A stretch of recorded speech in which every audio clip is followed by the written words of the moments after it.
do we want to go into, I guess, some more ideas on creative testing? Because I know that this is an area that is very complicated, and there's a lot of people out there that are saying, do this for creative testing. You present your side, and then I'll present my test at the same time. Is this way the audience will see the two different tests going on at the same time? Perfect. Yeah, and there's kind of a, I guess, logic tree to this that we're testing out. So let me do this first, and this will be familiar as to sort of like what we showed last week. Mhm. But yeah, let me do this. Cool. I'm gonna full screen this. So a lot of times we run into the issue of high risk testing or unable to test the specific creative that you want to throw into the mix. Now, for those of you, I'm going to kind of go over the two different scenarios that accounts can be in from a structural standpoint. So we have the scenario of if someone is just running, let's say, a core campaign, so a lot earlier in the process, and you're just saying, okay, this is all we have. Or the scenario of someone that's running, let's say, the feeder campaign with the core campaign. So if you're in the school group, probably very familiar with this.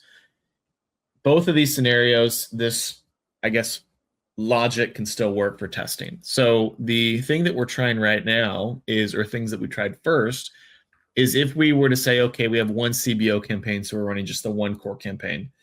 How do we throw in more creative if we're saying, hey, we want to test this new creative, but we already have a winning concept?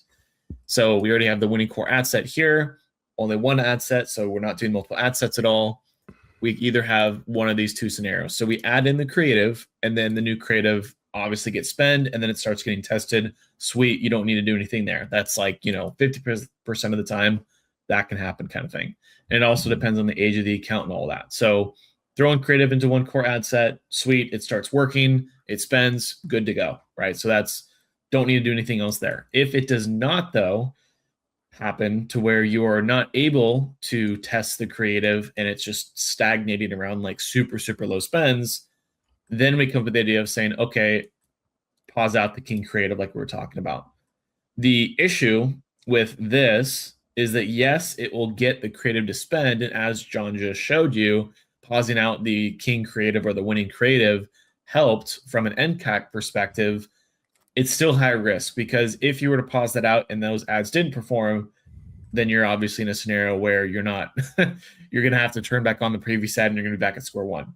And so the couple different ways that we are testing right now, or the couple different things we're testing, are these two scenarios over here. So let's say that we have the original test for spend with creative test setting in Meta. So that's a setting inside of Meta to allow you to essentially add in a creative test under the one ad set and then force spend into that particular ad set. So that's the first thing that we're testing. The other thing that's being tested that we talked about last week is adding in another ad set, or I guess you can say creative ad set. Now, the problem, there's a couple scenarios here. So the way that Meta functions is it will deduplicate the data from one ad set versus another. Meaning that if I have one ad set that is winning, that ad set is going to get priority over the test ad set on what's going to be attributed to it, right? So we're going to see a scenario where obviously the core campaign is going to look a lot better. And we have the issue like we talked about earlier where we don't know, out of all the traffic that's being siphoned into it, we don't know if it's top of funnel traffic, middle of funnel traffic, or bottom of funnel traffic. So it's kind of hard for us to get a clean picture as to what's going on. But the idea still holds to where we just want to get volume in here and then carry it over to the other campaign so the algorithm knows. So that's what John will cover in just a moment here. The other area, like I was just mentioning, is test forcing spend inside of the same ad set so you don't run into the issue of these ad sets sort of fighting against one another to try to get priority over, who comes into the mix and who gets attributed based on just the audience pool. So by combining the creative and forcing spend under one ad set, the idea here is that you can more cleanly see how the funnel would function. And it's a lot more efficient to where you don't have to carry over this one ad set creative over to this once you find a perceived winner. So that's the general logic tree as to what we're testing on. If creative doesn't work, if it doesn't work again, then we go into this kind of end stage over here. But the green is what we have tested and what we have data on first.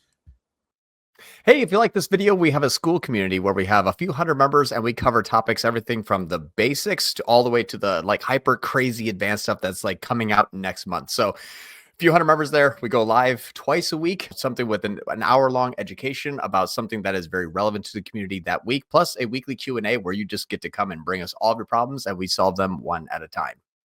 So I have a link below in the description if you want to join. And then obviously if you have any questions, feel free to reach out and we can answer those for you. And we'll see you in there.